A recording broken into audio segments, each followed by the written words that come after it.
Olá, seja bem-vindo ao nosso podcast Nova Terceiro Setor, realizado pelo Instituto Transfer e fomentado pela Secretaria de Ciência e Tecnologia e Inovação do Distrito Federal. A nossa primeira temporada, nós gravamos na cidade histórica e maravilhosa de Planaltine. Foi uma alegria conhecer várias instituições, várias pessoas que fazem o terceiro setor acontecer. Muitos deles de forma silenciosa, anonimata, mas que ao virem aqui ganharam visibilidade e voz. E esse é um dos nossos intuitos, além do intuito da capacitação. Por isso eu convido você agora a acessar plataformatransfer.com.br. Faça sua inscrição de forma gratuita e lá você vai ter acesso a mais de 30 horas aulas gravadas com conteúdo de extrema relevância para capacitar você e a sua equipe em várias situações reais do terceiro setor para a sua instituição. Além de, é claro, a gente focou nessas videoaulas muitos conteúdos relacionados ao posicionamento digital, às redes sociais, sites institucionais, além de muitas dicas de extrema valia para você e para a sua equipe. E é claro, você ao se inscrever de forma gratuita, também vai ter acesso a 2 mentorias. Então vale muito a pena, é claro, além desses 50 episódios do podcast que nós estamos gravando aqui. Cada episódio tem um tema e tem histórias especiais, então vale muito você maratonar. E nessa nossa segunda temporada estamos aqui na cidade de Sobradinho, cidade maravilhosa, acolhedora, e fica aqui registrado o nosso abraço, o nosso carinho a vocês que nos receberam. A cada encontro nós temos 2 especialistas, ou às vezes um, e hoje eu tenho a alegria de ter 2 aqui comigo, a Alessandra e o Edmilson. Amigos, se apresentem, por favor. Meu nome é Edmilson, é um grande privilégio, alegria estar aqui nessa mesa, compartilhando um pouco de conhecimento e aprendendo também.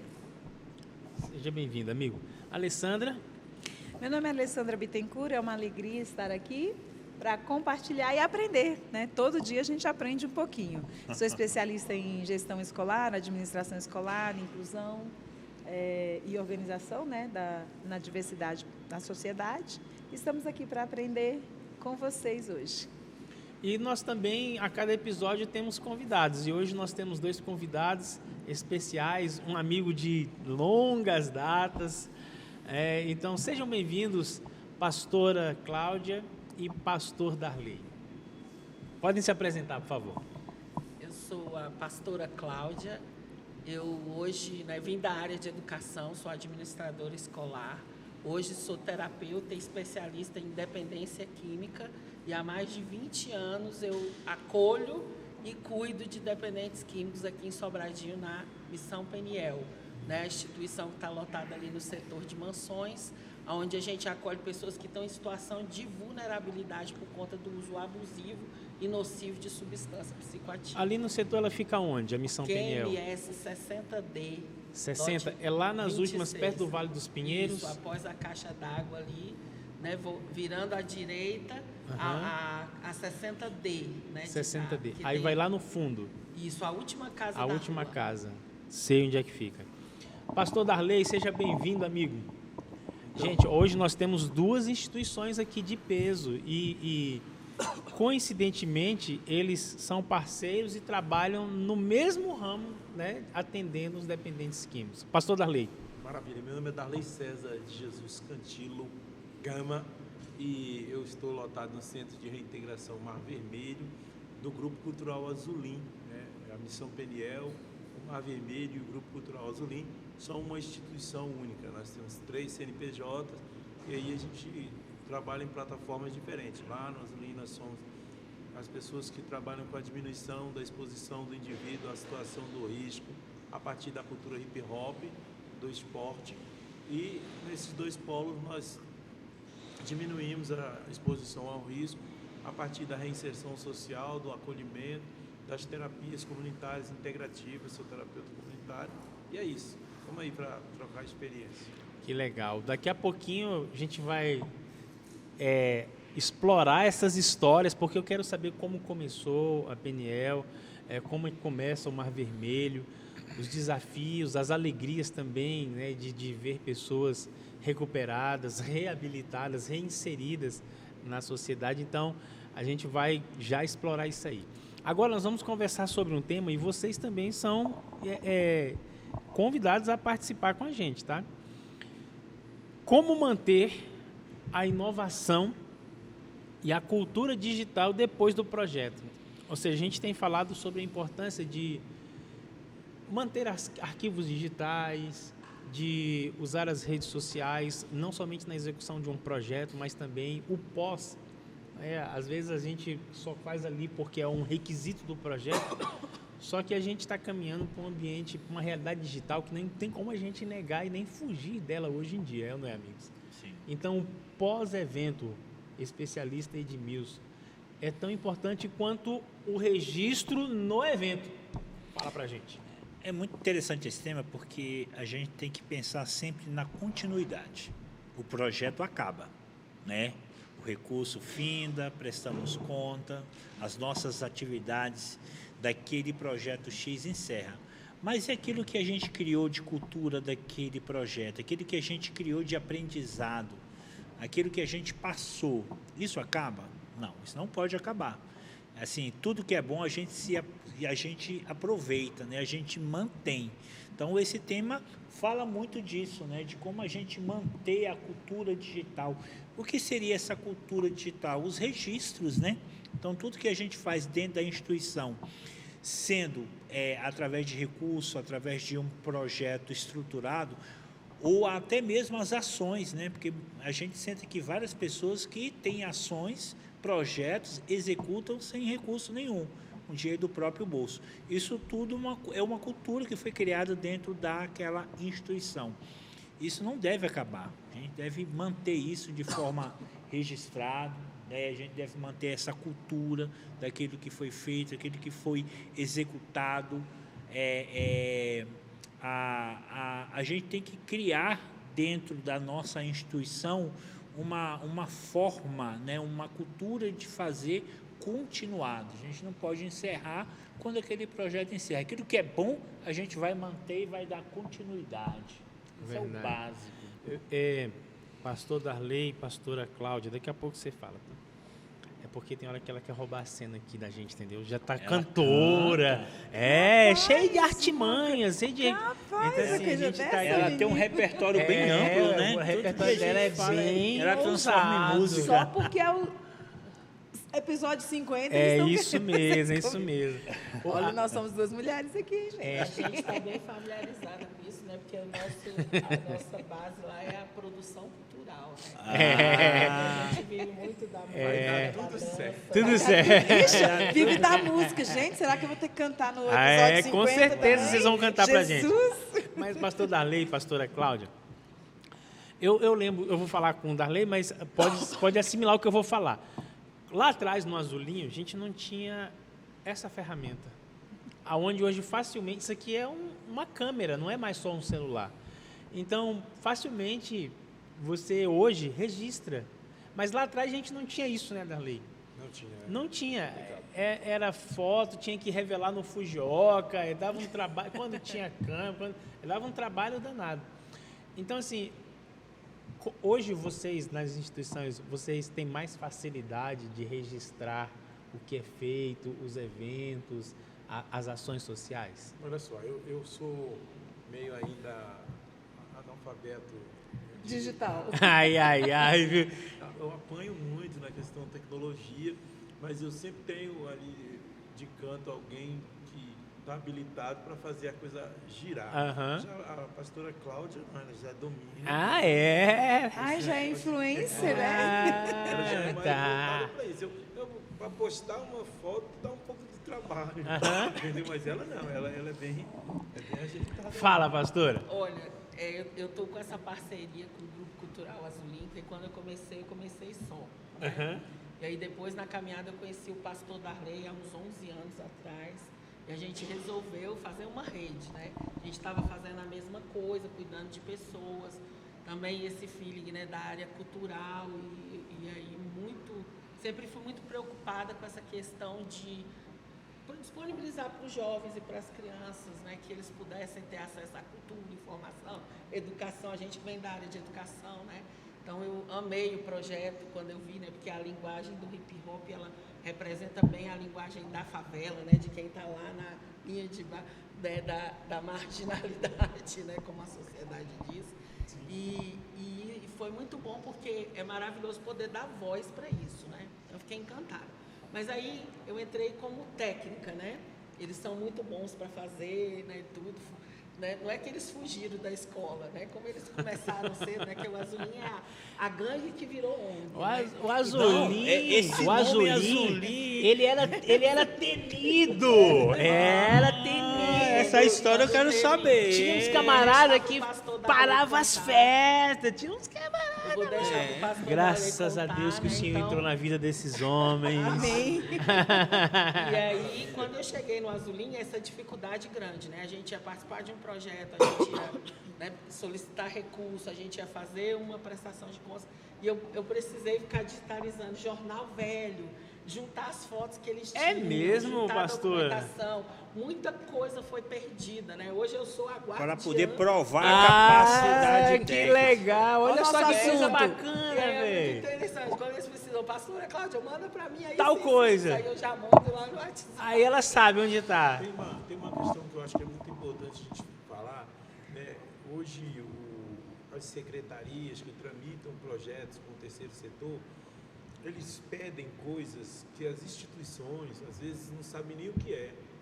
A linguagem foi ficando tão Técnica. técnica que as pessoas que estão na base para fazer essa construção ficam perguntando um para o outro. E aí entram os supostos especialistas, que são os caras que levam a grana que a instituição deveria ter ali dentro, entendeu? Para executar a proposta, acaba que a instituição não consegue executar.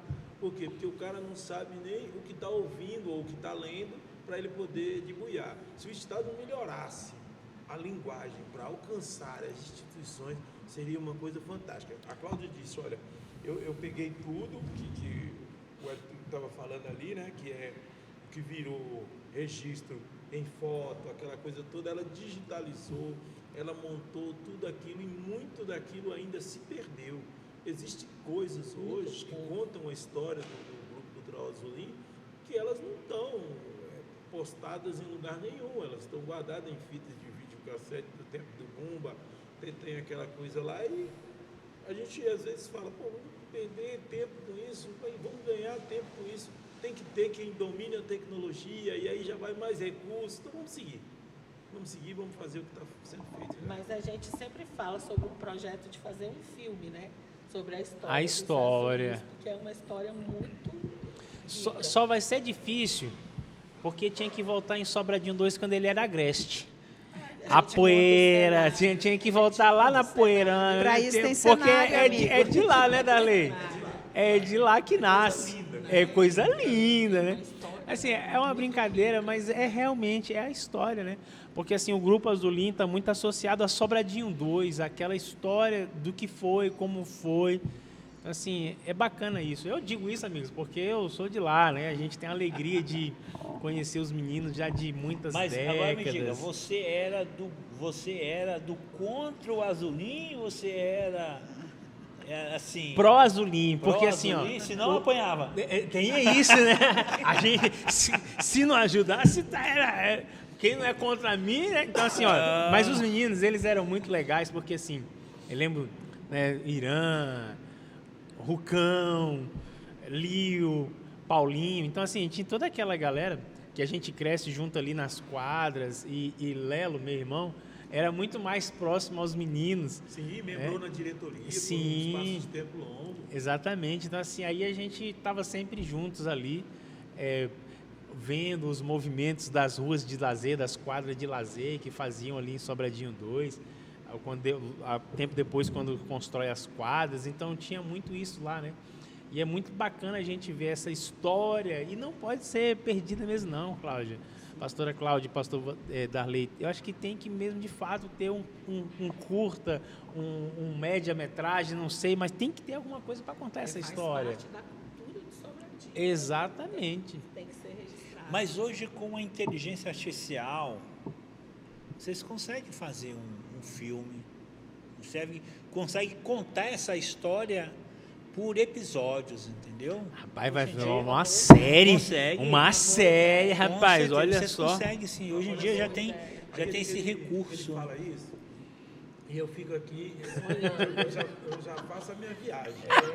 Eu começo a ver as ruas, porque aí ele está falando de algo que você colocou, teria que se voltar um tempo do Agreste. Cara, reconstruir aquilo é pegar uma foto da feira ali de cima, da feira antiga, Que era de só aquele madeira, daquela barracão. rua, Meu e a pai, gente amado. reconstrói tudo, com pontos. Ele tá falando É. algo assim tremendo, só que isso para quem domina Cara, a olha, dá pra tecnologia. contar. Não. Cada episódio conta um personagem, Darley. Ixi, já pensou como é que se encontra depois da formação do grupo? Rapaz, é muita O cara coisa. que fundou, que deu o nome ao Como é que foi mesmo, é? Foi o Edson, o Nego Edson. Foi Nego Edson, mano. Isso, já hoje falecido, um cara que... Poxa. Mas isso foi como? Foi numa mesa de bar, foi em casa, foi na Numa rua, festa, foi jogando como bola, é que foi? foi É brigando. porque eles como é eram que foi? tudo azul, entendeu? Tudo azul assim, ó. Mas a técnica era assim mesmo. Tudo Né? azul. Tudo A azul. gente passava um pelo outro e dizia, aí azul, e azul, Aí aí começou. azul. E aí esse Edson, nosso amigo, azul também, um dia a gente estava uma galera ali perto da feira, jogando capoeira, uma farra maior do mundo, ele passa de bicicleta e diz, acelera, azulim. Acabou. Daquele Pronto. dia em diante consagrou. O grupo Azulim. Os Azulim. Olha que coisa Os bacana, temido. né, cara? Era temido. Porque tu viu, ele falou aí na roda de capoeira e tal, mas o Senhor transformou. Essa é a prática de periferia. É, exatamente. Sim, Era. gente. Não tem como negar isso, né? Era o hip hop, a capoeira. Forte era a 93, o que é que dança, né? tinha? É. A dança de rua. Então eles Meados de sempre 93 dançaram. em Brasília era isso. E aí nas festas Briga de aconteciam rua. as divergências. Aí resolvia também. Práticas esportivas voltadas para artes marciais. 93 em Brasília. Sim. Aliás, o Brasil era isso, 93. O Brasil era isso, briga de rua, práticas de academia voltadas para artes marciais, o Brasil inteiro. E para desafiar as outras academias, tinha muito isso, né? É. Tinha academia que era rival da outra, vamos pegar lá. Só que assim, era uma briga diferente dessa que é hoje, né? Não que a gente esteja fazendo alguma apologia à violência de forma alguma. Mas se a gente pode usar esse termo, era uma briga saudável. Porque assim, Eu vejo que as pessoas tinham mais amor. Tinham Na mais realidade, amor. eles queriam só disputar. Era uma disputa, não, né? não era uma chegava a ser raiva de uma- querer tirar a vida. Era disputar, era fazer Era ter uma identidade, né? participação Aparecer, né? na comunidade, onde cada indivíduo se destacasse a partir das suas práticas de dança, da sua prática esportiva.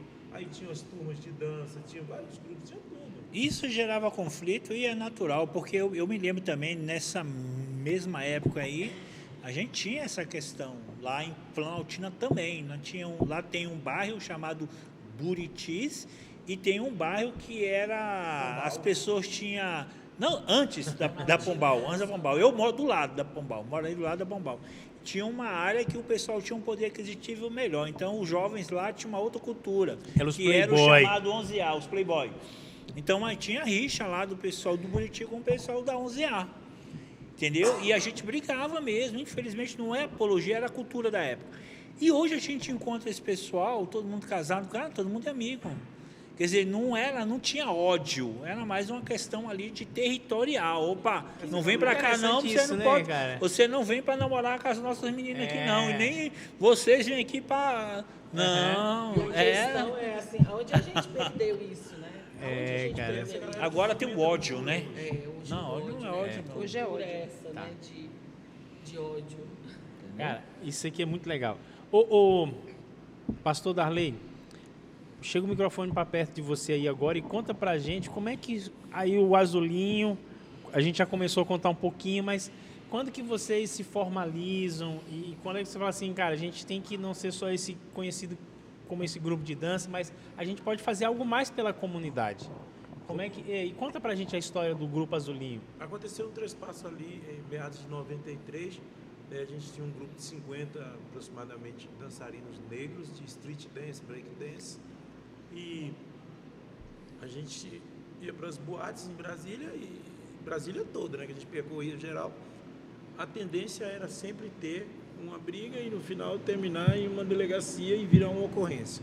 Marco Antônio Velasquez, filho de Valéria Velasquez, é espancado até a morte ali na 716 Norte por um grupo de filhos de papai chamado Falange Satânica. Na época, esse garoto morre, Brasília para, o Brasil inteiro começa a levantar as gangues, entendeu? O que estava acontecendo no país, porque isso que aconteceu aqui no centro do poder acabou gerando uma explosão, né, de mídia. E aí o que acontece? O governo local, na época, pediu para se cadastrasse no Distrito Federal todos os grupos envolvidos em brigas de festas, de rua e tal. E aí o Azulim foi cadastrado pelo número de passagens pela delegacia como a segunda gangue mais atuante, mais perigosa do Distrito Olha Federal. só, rapaz. Meu Deus. Tá vendo aí, hein, Alessandra? Esse cara não era Eu tenho fácil. tudo lá, os registros, né? Cláudio acabou de falar aqui que digitalizou. A gente tem lá as matérias de jornal, na página policial e todo o processo. Mas o grande boom desse negócio era o quê? Era um grupo de 50 amigos que gostavam de estar sempre juntos, que queriam fazer alguma coisa que ninguém sabia ainda o que era. Esse momento foi também contemplado pela Associação do Bem-Estar Social, a ABS, dirigida pela Sônia Bicho, pela Gorete, e com uma parceria, na época, com a administração regional, na pessoa da Nilceia Machado, que resolveram fazer uma reversão de quadro. Tinha um cidadão chamado Major Gilberto e um cara de extrema importância que se tornou o padrinho do Azulim dentro da Polícia Civil, que era o seu Josias, que estava prestes a se aposentar. E esses caras montaram um grupo e resolveram gerar reuniões, onde eles começavam a dialogar conosco. A gente Que legal, tava, cara. Molecada muito nova, cabecinha e brigador e zangado ainda, porque estava sendo tratado na periferia como marginal. Quando você começa a ser mal visto, a sua foto começa a ventilar no jornal, a sua história começa a acontecer e você ouve o vizinho dizer, não quero que você ande com o filho de fulano, e aquilo ali começou a ficar meio estranho. Só que nesse momento nasce a vocação para a instituição. Foi daí que Foi a virada de chave. A virada de chave para migrar para a questão do terceiro setor e produzir aquilo que a gente já tinha no coração do desejo, porque a gente participou do Centro do Bem-Estar Social, que era o SEBEM, lá tinha futebol, tinha música, tinha capoeira, tinha tricô, tinha crochê, tinha macramê, tinha trabalho com couro. Então, todas essas potencialidades nós recebemos e não tinha onde colocar. Quando a gente pega a oportunidade de transformar a gangue em ONG, a gente entra com esse aspecto. Vamos fazer pelas pessoas aquilo que fizeram pela gente.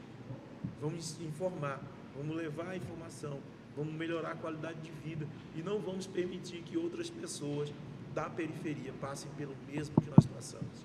Porque a gente foi preso, deu umas pauladinhas, aquelas coisas que disse que não tem, Uns corretivos. não tinha, não podia ter, que era tortura em interior de delegacia. Meus amigos antigos da polícia aí, que são pessoas maravilhosas, muitos até me ajudam, assistiram quando não participaram das torturas minhas, né? Contou. Pastor, deixa eu só fazer Aí uma... olho lá pra câmera para os caras falarem, mas Darley, tu vai entregar Tu a gente vai essa ver, altura. Darley.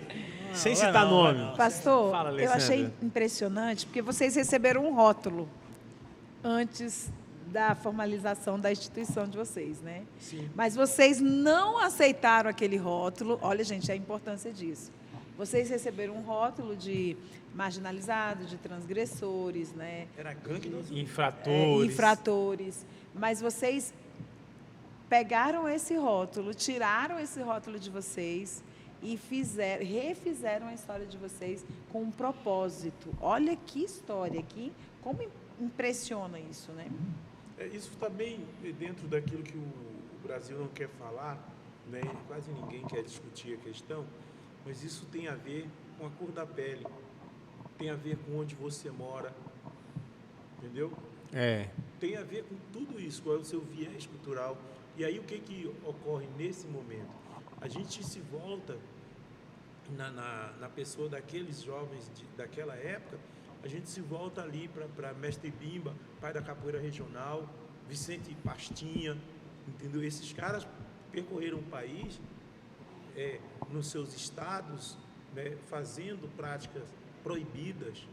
A capoeira até 1959 era crime e dava cadeia. Sim. E os caras criaram toques de berimbau que, quando começava a tocar, era para avisar que a polícia estava chegando.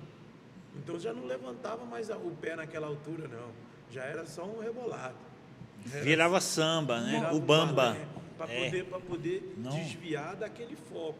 E aí o que a gente viveu? A gente viveu a mesma coisa, como você colocou. Vocês não aceitaram o rótulo, permanecemos com o nome e fomos nos desviando. A gente não parou de praticar o hip hop, que até então, com os seus elementos, tinha dentro de si um elemento que era o crime. Muito marginalizado. O grafite. Subversivo, né? O grafite Até estava bem pouco tempo. como crime na prática lá, na escrita da lei, o grafite estava lá como crime. E o grafite precisava de continuar sendo praticado, feito. E a gente montou dentro do Azulim escola de grafite. Na pessoa E virou arte, do né? Vinícius, do Marcondes, o Branco, que era a rapaziada que na época fazia o grafite lá e dava aula, e virou arte. E hoje nós temos várias pessoas na cidade de Sobradinho 2, tem estúdio de tatuagem, tem loja de pinturas, customização de carro, tem uma par de coisa que essa rapaziada fez, aprendeu tudo lá dentro do Azulim, hoje tem seus empreendimentos. Tinha um projeto chamado Pichote Não Pinchava, né? Eu me lembro desse aí. Pastora Cláudia, o pastor Darley contou aí um pouquinho sobre os azulinhos, e agora a gente quer também ouvir um pouquinho sobre A minha história. a sua história e a instituição. Vamos lá. E aí daqui a pouco eu sei que elas se juntam, né? Sim. Mas primeiro conta só a história, A minha isso, a sua história. Aí na hora da fusão, aí vocês dois vão contando de mais um pouco. Eu sou filha de Sobradinho e tenho muito orgulho disso, né? Nasci ali naquele hospital, ali na quadra 12. E só que eu morava do lado de cá, né? Eu morava ali, a primeira casa ao lado da delegacia. Né? Aqui Foi na meu Central? pai que construiu na Central. E depois eu tinha uns 13 anos, a gente vendeu a casa e meus pais montaram uma padaria em Planaltina ali na quadra 2, no Buriti. Meu nome. Era panificadora São João. Né? Já Eu fechou morava tem um na 2 do tempo. Buriti. Então, Já você comi era pão lá. freguês. Era né? vizinho. Quando falou 2 do Né? Buriti, eu Só falei, que morei. indo para lá, né, eu frequentei até o ensino fundamental, terminei lá, acho que foi 6º, 7º, 8º ano. E eu queria fazer magistério. Né?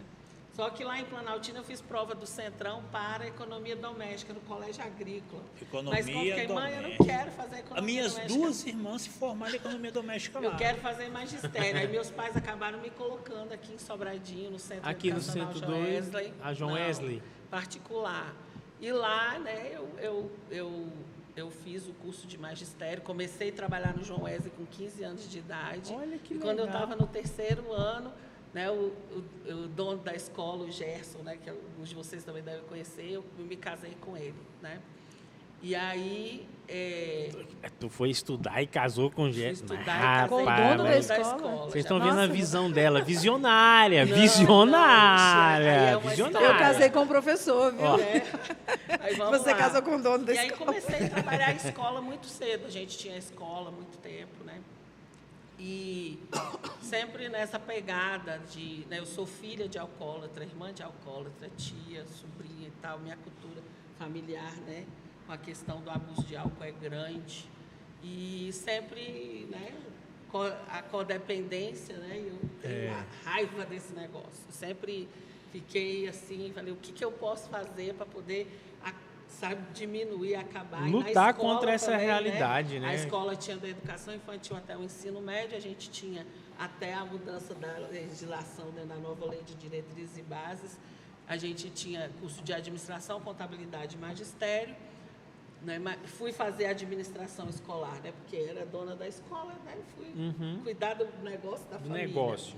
Inclusive o arrependimento grande, né? Não fiz concurso da fundação, fiquei lá cuidando do negócio da família e hoje podia estar aposentada. É verdade, né?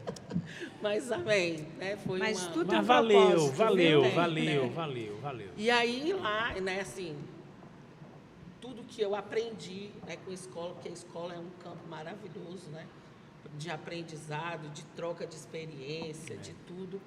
E aí essa experiência toda, quando foi no ano de 2001, né, que teve a mudança da legislação, a minha escola tinha um regimento de aprovação. A gente conseguiu aprovar na Secretaria de Educação com média 5 para promoção excepcional. E foi no meio de 2001, eu recebi vamos dizer assim, uns 50 alunos que tinham passado na UNB em advocacia, né, direito, medicina, vários cursos assim bem significativos. E aí as pessoas descobriram que eu tinha esse regimento que fazer. Então, no mês do ano de julho, a gente fez um intensivão e fez uma promoção excepcional e aprovamos esses alunos. Viemos documentos lá para a secretaria, estava dentro do meu regimento aprovado. Só que aí foi um rombo nas escolas particulares, grandonas, né? Lá do plano, porque muitos perderam os alunos no segundo semestre e elas começaram a fazer um movimento para poder denúncia na Secretaria de Educação. Desqualificar o seu projeto, A gente estava falsificando documento e tudo, né? E aí, então, a gente sofreu uma intervenção da Secretaria de Educação e a escola foi fechada em 2002, no início de 2002.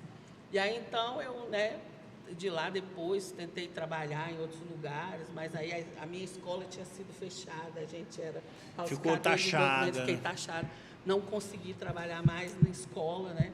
Para mim foi uma coisa muito difícil, porque hoje, se a escola tivesse aberta, ela estaria fazendo 65 anos. Caramba! Certo? Agora, em março, dia 26 de março, ela faria 65 anos, né? Quem fundou ela foi minha sogra. Foi uma das primeiras escolas de Na semana passada teria feito. Né? Muita gente hoje que tem aí na cidade trabalhando, aí muitos profissionais passaram ali pela gente, né? Muitos educadores que trabalham aí, muitas escolas passaram ali pela gente. Mas, enfim... Não conhecia essa história, não. Aí eu, né, fiquei ali e foi onde eu tive um encontro com Deus verdadeiro. Né? Eu não posso deixar de falar isso. No vale. Né? Fiquei naquele vazião. Atravessou e aí eu vale. falei, né, vou morrer, não dou conta. Aquela vida ativa, 3 turnos na escola, né, aquela coisa toda. E aí eu fui, então, comecei a pedir a Deus, olha, minha vida, eu sou uma pessoa que tem muitos talentos, muitos dons, eu preciso fazer alguma coisa significativa. E aí, né, com o trabalho dentro de igreja, eu comecei a fazer um trabalho nas ruas em Sobradinho, entregando comida para as pessoas, fazendo um vínculo com quem estava morando na rua. E depois essas pessoas começaram a me procurar na minha casa. Né? Então, a casa que eu construí para morar, hoje é a instituição, né? Nós estamos lotados ali há 16 anos, lá no setor de mansões como instituição. Eu moro lá há mais de 30 anos, mas como instituição há 16 anos.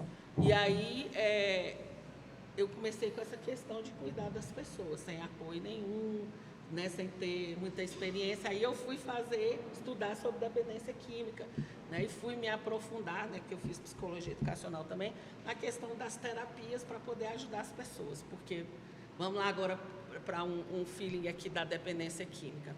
As nossas políticas públicas hoje no Brasil, elas prezam em combater o crime, combater o tráfico, né? O problema é a droga, o problema não é a droga. A droga não vai de encontro a ninguém, não pula na boca de ninguém, nem do nariz de ninguém.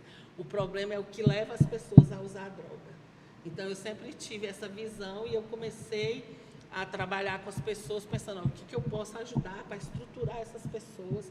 E a quantidade de pessoas que a gente consegue ajudar, que não teve estrutura, orientação nenhuma, e só faltou isso, é muito grande. É muito grande, né? Então, aí, a minha missão foi maior do que a minha vida, né? Eu parei de trabalhar, parei tudo e comecei integralmente.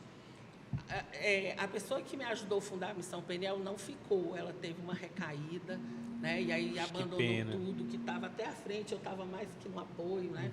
E aí foi quando eu conheci o pastor Darley. E aí ele estava lá no Sansão, embaixo, e eu estou bem aqui no final do setor de mansões. E o pastor chegou, olhou a casa toda e não sei o quê, e ele disse, olha, se você precisar de alguma coisa, eu vou te ajudar. Como algumas outras pessoas também, alguns parceiros.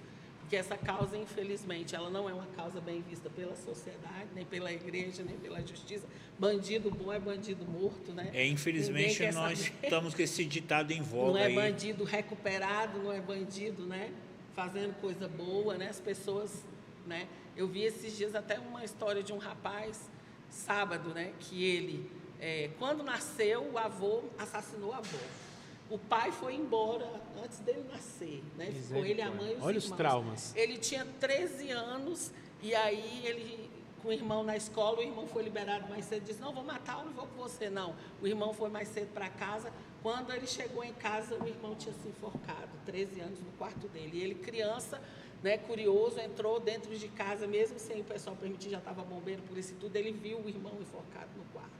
Aí, depois dali, ele ficou muito revoltado, né? E até ele se encontrar de novo, foram 20 anos. E isso foi 20 anos no crime. Então, assim, só que tem uma história lá atrás, muito, né? E é o que é a maioria das pessoas. E o que a gente precisa fazer hoje, né?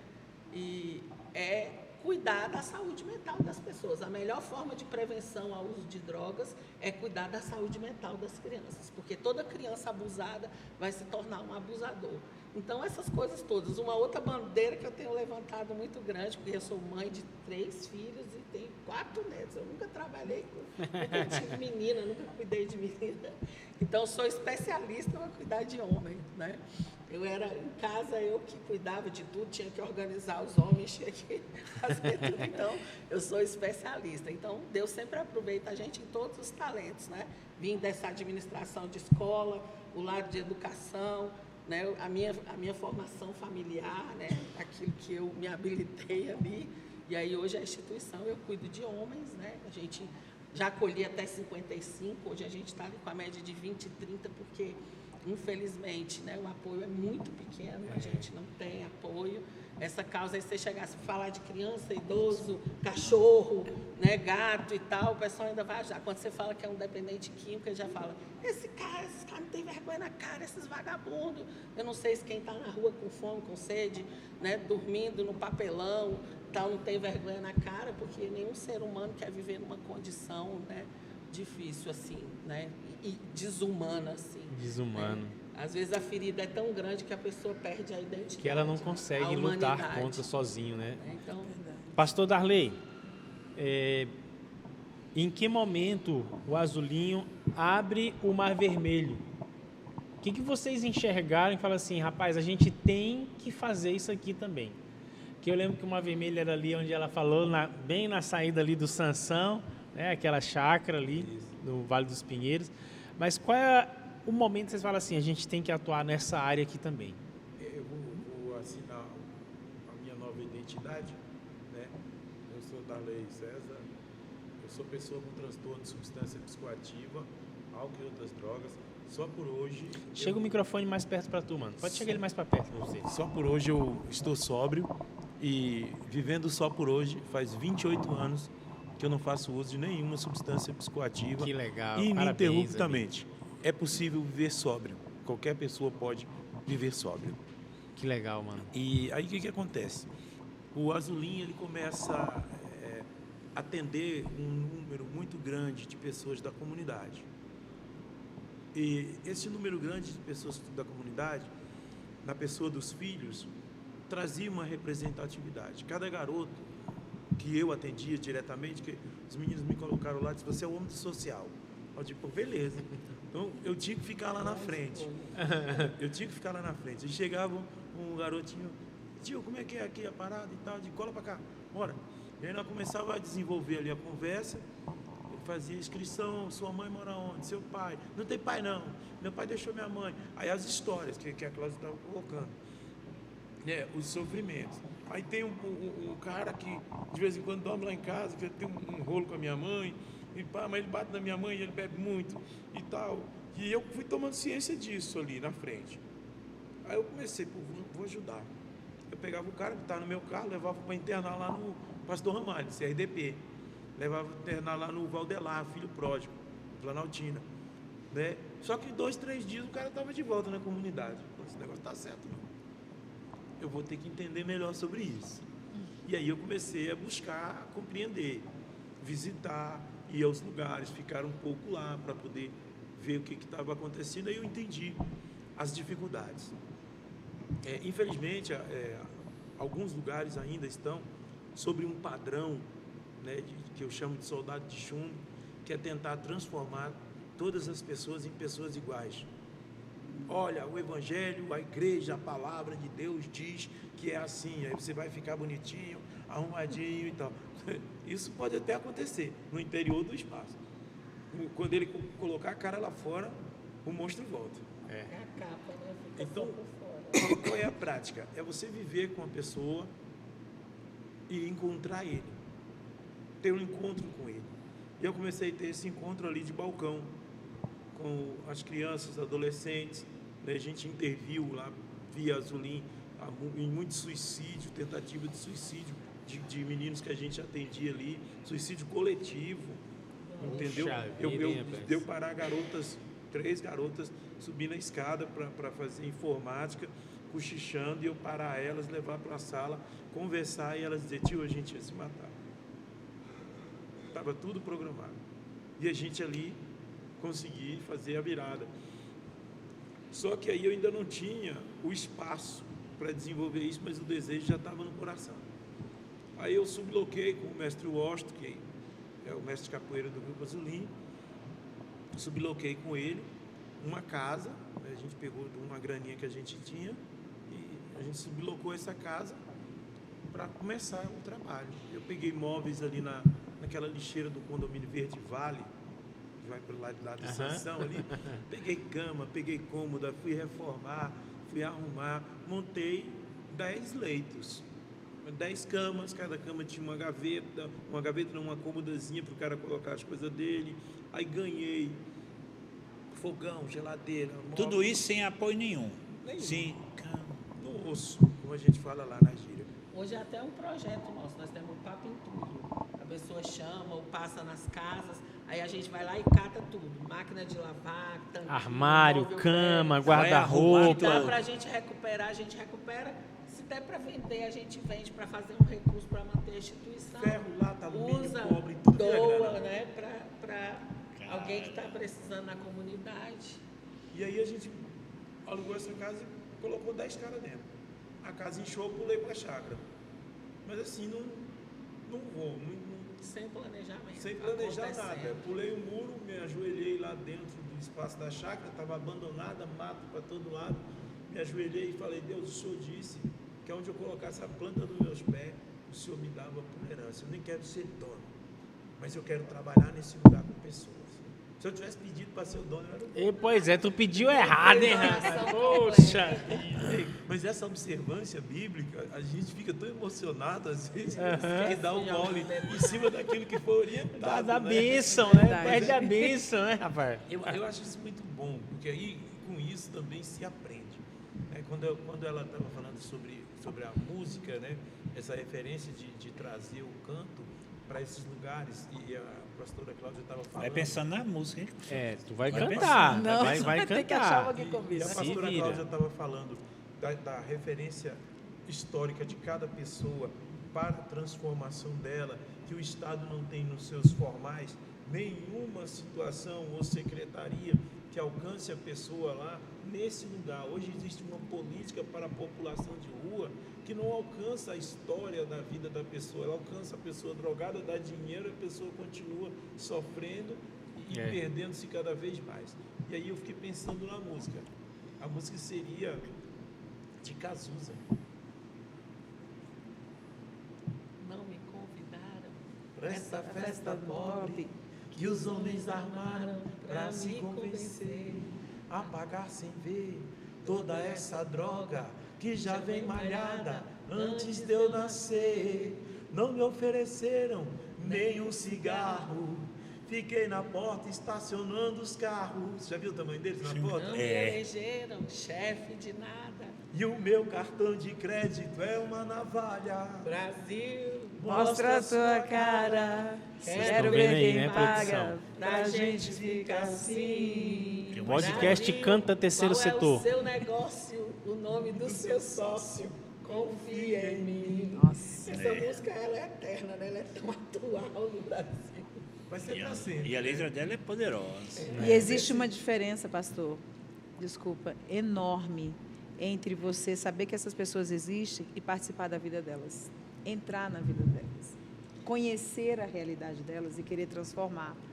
Porque é isso que é a essência do dependente trabalho de químico vocês. adoece pelo menos 7 pessoas em volta dele. Se você conseguir cuidar de um dependente químico, você está atingindo pelo menos 7 pessoas em termos de saúde física e mental.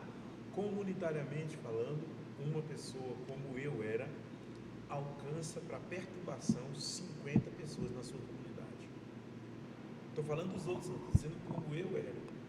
O dia que eu estava cismado, eu colocava as caixas de som desse tamanho na porta, o som a todo vapor. E doido para alguém reclamar, né? Era- Doido para alguém reclamar para poder ir lá e... E os vizinhos já diziam, não fala nada não. Era a sua forma de chamar a atenção, né? Eu estou aqui, eu existo. E os gritos Tem interiores? uma- E os meus gritos interiores? Olha, eu não tenho pai, viu? Eu não tenho ninguém. A minha mãe trabalha fora, sofre pra caramba. Eu não Os tenho gritos ninguém. interiores, eles queriam aparecer, mas quem queria ouvir uma conversa dessa? Ninguém dá moral para isso. Criaram umas ideologias, né, para disfuncionar a família. Só que ninguém criou nada para dar apoio para a família disfuncional. E tudo começa na infância, né? O que a gente precisa tratar é a criança ferida das pessoas. Que essa criança, ela foi violentada, ela se sentiu desprotegida. Foi desamparada, E na vida enfim. adulta, o que acontece? A gente o tempo inteiro está lidando com isso, né? Tu está dizendo que eu sou, Emperrando que eu nisso. sou hoje o menino que eu era. Sim, Mas melhorado, né? Melhorado. Transformado. sim, né? E a gente precisa se acolher, porque essa é a questão hoje. As pessoas não têm identidade, não têm amor próprio, né? E aí a baixa autoestima, e essa baixa autoestima, o que acontece? Ou eu vou me isolar, me anestesiar, né? Porque eu não quero sentir essa dor, eu não quero fazer parte disso, ou eu vou para o lado da violência, da agressividade, porque aí alguém tem culpa disso e eu tenho que cobrar de alguém. Isso me fez lembrar uma parte da história do meu irmão, o que faleceu em 2009 no hospital de base. Ele começou a usar maconha muito cedo em São Paulo. Nós morávamos em uma favela, no Jardim do Estádio, no estádio. E minha mãe trabalhava e cuidava de 4 filhos. E naquela época a gente nunca recebeu nenhum real de pensão alimentícia do meu pai. Nenhum. Nem ligar para perguntar se a gente tinha comida na mesa, se tinha roupa, se tinha o que precisava. E aí minha mãe, ele foi se envolvendo, chegou na vida adulta, já se envolveu com uma garota, mudou para Formosa. Minha mãe comprou moto para ele, porque ele disse que queria sair de lá, sair da droga, sair do crack, ele já estava no crack, mudou para Formosa aqui perto e aí ele pegou o dinheiro da pensão da enteada dele, ele foi receber o Bolsa Família da menina, pegou o dinheiro, ele simulou um assalto dentro da casa dele para dizer que tinha sido assaltado, porque usou R$200 da empresa, pegou o dinheiro da menina, ele escondeu a televisão e o videocassete na casa da vizinha, falou, eu vou para a fazenda, então, aí bagunçou a casa toda e fez um boletim de ocorrência e acabou. E no dia que ele estava sentado na ponta da mesa que ele contou isso, a companheira dele virou um bicho. Eu falei assim, não, calma, ele está tendo coragem de dizer, vamos ouvir. E ele precisava sair daquela vida. Eu acolhi ele naquela necessidade. Não foi fácil, foi muito difícil. Meu irmão saiu das drogas, ele viveu 1 ano e pouco sem as drogas, mas o efeito que a droga tinha deixado na marca dele, a marca que deixou, que foi o vírus HIV, levou o meu irmão. Mas ele foi transformado.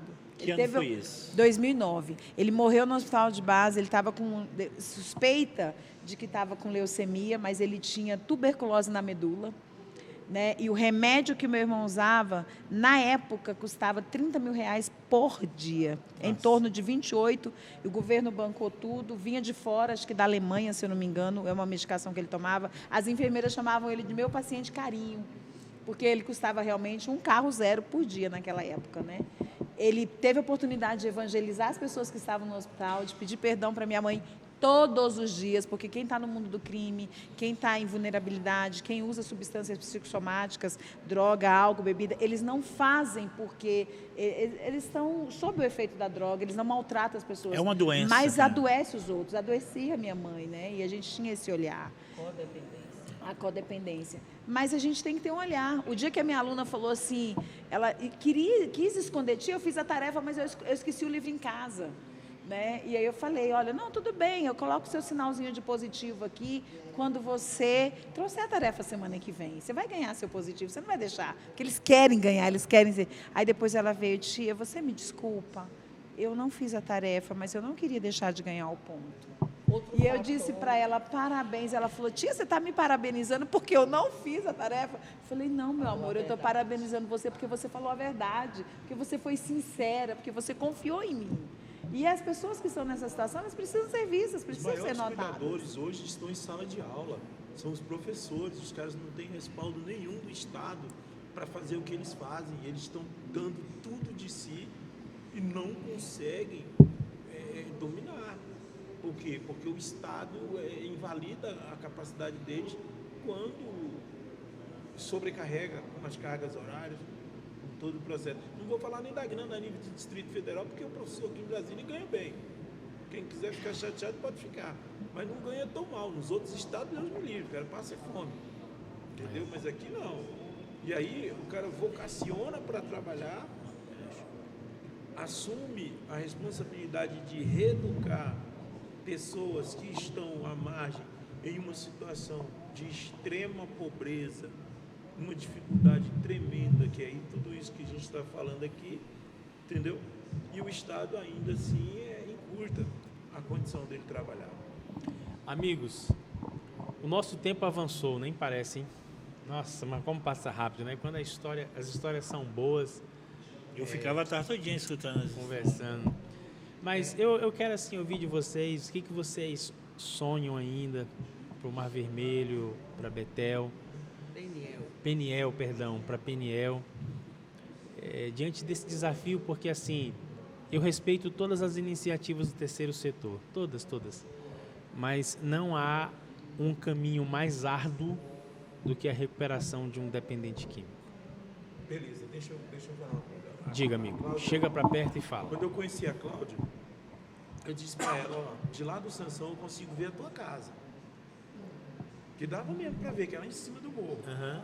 Quando tu tiver com dificuldade, tu vai pegar um pano vermelho e tu vai colocar lá naquela janela lá em cima.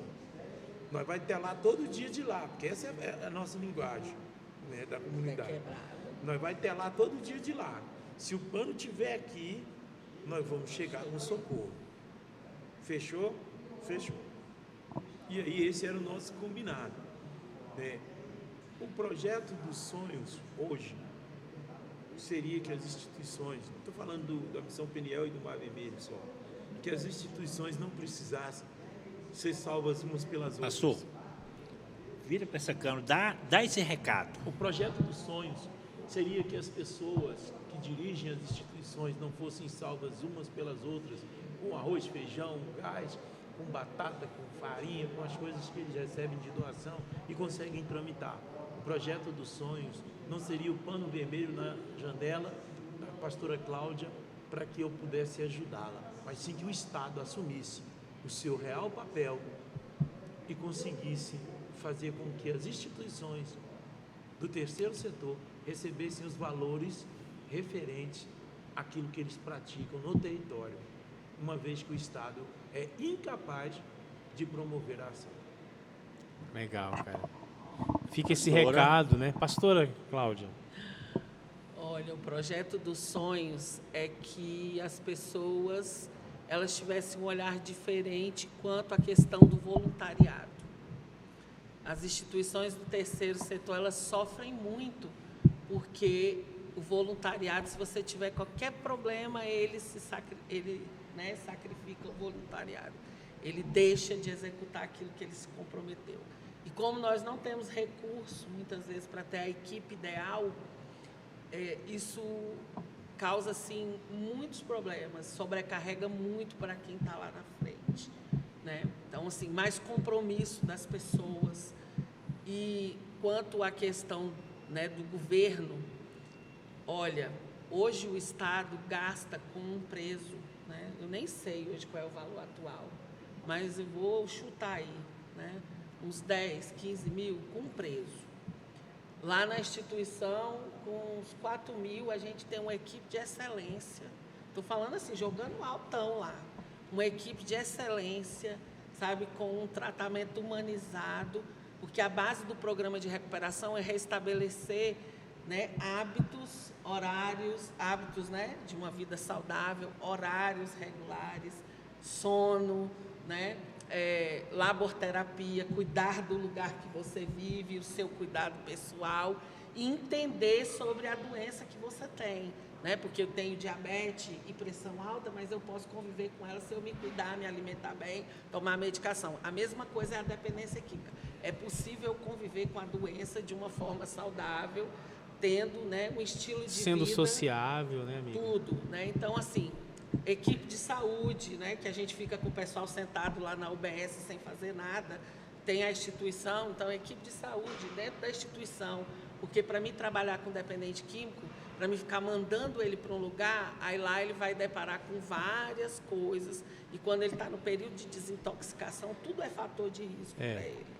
Então, Tudo é um gatilho, né? Tudo é uma doença muito complexa e muito multifatorial. Outra coisa, a individualização, né? Porque cada um tem uma história, cada um tem um fator de risco, cada um vem de uma situação específica.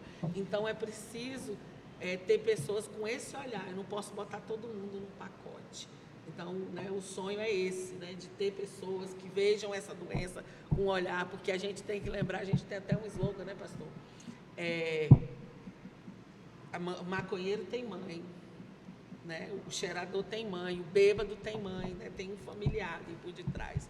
E é muito doloroso para essa família viver esse preconceito todo, né? Viver, não ter um cuidado para o seu familiar, né? Então, o projeto é esse. E outra coisa, a gente tem vivido a caça às bruxas de instituições como as nossas, porque a gente tem uma militância ferrenha aí da luta antimanicomial, né? Que fecharam os hospitais psiquiátricos, mas o Estado não colocou nada no lugar. As comunidades terapêuticas funcionam no Brasil desde 1960, né?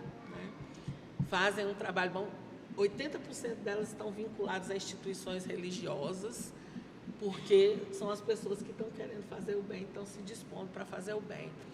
Só viemos ter uma legislação específica para nos, né, dar uma roupagem para nós, que nem respaldo até mínimo. hoje, 2011, para você ver, né? Agora em 2000, quando foi a virada do governo, estou meio ruim de data, 2002? último ano do Bolsonaro, 2022, não, 2022. 2022, foi quando ele assinou uma lei, que foi a nova lei de drogas, e conseguiu dar mais ou menos um nome para a gente, né? Incluiu as comunidades terapêuticas no CISNAD, né? O Sistema Nacional de Drogas, de controle de drogas, né? Isso gerou para nós também uma inimizade muito grande com as pessoas. Porque veio financiamento público, e o financiamento público, né, não sei se foi deslocado, desviado, né, que o Brasil é tão rico, de alguns lugares, e aí começaram a perseguir a gente, porque vinham, né, no caso nosso, nós não tivemos recurso público, não. Quando teve acesso a foi até cortado no meio do convênio, mas a gente sofre essa caça às bruxas, porque no Brasil adotou-se uma política de redução de danos, né, que é, se você fuma 10 cigarros, então fuma 8, né, 7, 6 e tal, mas você continua fumando. Você bebe, né, é bem simbólico isso, né? Você bebe 20 garrafas de cerveja por dia, aí vai reduzindo, mas você continua bêbado, né? Você continua drogado. A gente não quer te você curar. Fuma crack, e você fuma um mesclado de crack com maconha. A palavra é essa, a gente né? não quer te curar. Vamos A gente não liberar a quer te maconha. curar, essa é a Maconha, verdade. tira a maconha do maconheiro para ver como é que ele fica. Ele vai arrebentar com tudo. Pega o maconheiro daqui uns anos e vê se ele tem memória, se ele tem concentração. Além de tudo, tem vários estudos hoje que provam que a maconha causa esquizofrenia, né? 90% das pessoas que foram estudar usando maconha, elas tiveram esquizofrenia grave, né? Então, a gente vem com isso aí mascarando, né? Porque eu não sei, me perdoe aí, mas para mim o Brasil já está virando quase um narcoestado, né? A Bolsa Crack, né? Que as mães que precisam, as mães solo, muitas vezes não têm acesso à Bolsa Família, mas o pessoal que está lá na rua está recebendo Bolsa Família para manter eles. Para manter os condição, vícios. Eu não sei. É preciso repensar. As mulheres não recebem, mas os homens que estão nas ruas, Eles recebem. recebendo recursos, estão fazendo uso de substância com esse recurso e muitas mães não têm esse recurso para alimentar seus filhos. E aí outro Cara, dia que eu escutei cenário, uma hein? pessoa Que falar bem cenário. assim, né? Eu disse, essa bolsa crack. Ela disse para mim assim, olha, para mim 10 canalhas pode ganhar né? Bolsa crack se uma criança estiver comendo bem. Infelizmente, essa é a realidade do nosso país. A gente precisa repensar como políticas públicas, ter voz para poder ver se a gente consegue virar o jogo em algumas coisas. A gente está aqui com a era da tecnologia, né? Tudo aqui, né? Falando de tecnologia e tudo, né? Tecnologia seria muito importante para reverter muitas coisas. Por exemplo, como é que eu vou mandar o cara, um garoto de 22 anos que quer estudar, né? Que ele quer seguir a vida dele, reconstruir a vida dele, para uma escola de educação de jovens adultos à noite, onde tem gente lá fumando maconha, tem o cara vendendo droga lá na porta. Eu não tenho como, mas eu também não tenho estrutura na instituição para ter uma sala multimídia. É o meu sonho, sabe? Ter uma sala multimídia dentro da instituição, onde eu Ensino possa EAD, colocar qualquer curso, qualquer tantas coisa coisas, lá. né? Quer dizer, tantas instituições que poderiam fazer parceria conosco, que têm condições de fazer isso. Né? Tinha um programa da Secretaria de Educação, de alfabetização, que eles contratavam alfabetizadores, eles visitavam a gente. Ótimo, um monte de gente que não sabia ler e escrever, né? Porque não dá, eu sou professora, mas eu não tenho tempo para sentar lá muitas vezes e pegar as pessoas para ensinar a ler. Porque você está fazendo outras coisas, né? Como é rico muito sofrido. essa troca, e assim, a gente agradece vocês terem aceito o convite, partilhado conosco um pouco da luta, um pouco da história. A gente sabe que há espinhos, mas também existem flores, existem aqueles que se recuperam e que reanimam todo o vigor e falam assim, vale a pena a gente continuar. Continuem com esse trabalho lindo.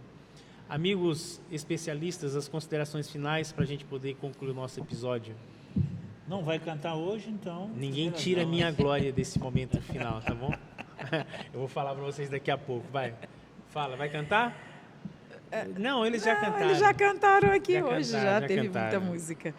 Pessoal, muito obrigada por vocês terem vindo, né, apresentado o trabalho de vocês. E, assim, o meu apelo é que mais pessoas lutem por essa causa, né? Tanto governantes como sociedade civil também. Empresários, como você mesma citou, né?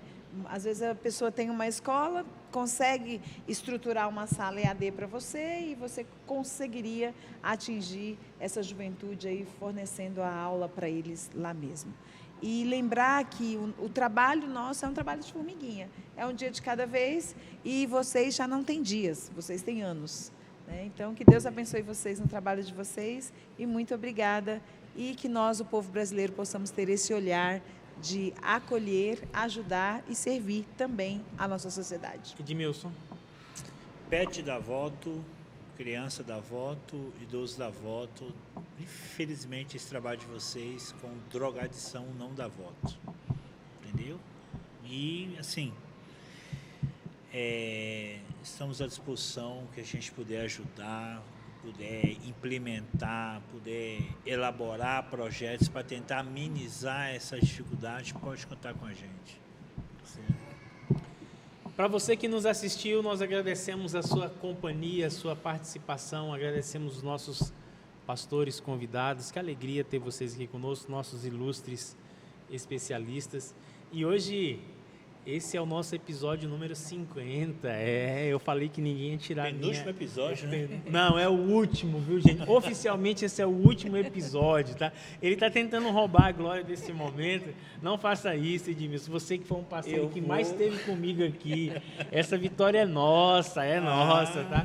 Foi uma alegria gravar esses episódios. Aprendi muito. Cada instituição, cada pessoa que veio aqui, me tornou mais humano, me tornou mais sensível a essa realidade e ganhou o meu respeito e a minha admiração, porque tem tanta gente que faz coisa linda no anonimato e estar aqui e a gente dar voz, dar visibilidade é um motivo de gratidão, a gente poder contribuir com parte da história e também continuar contribuindo nos episódios, nos capítulos das histórias que virão de vidas transformadas e impactadas pelo terceiro setor. Um abraço para você que nos assistiu E se eles forem gravar algum episódio a mais, é hora extra, tá bom?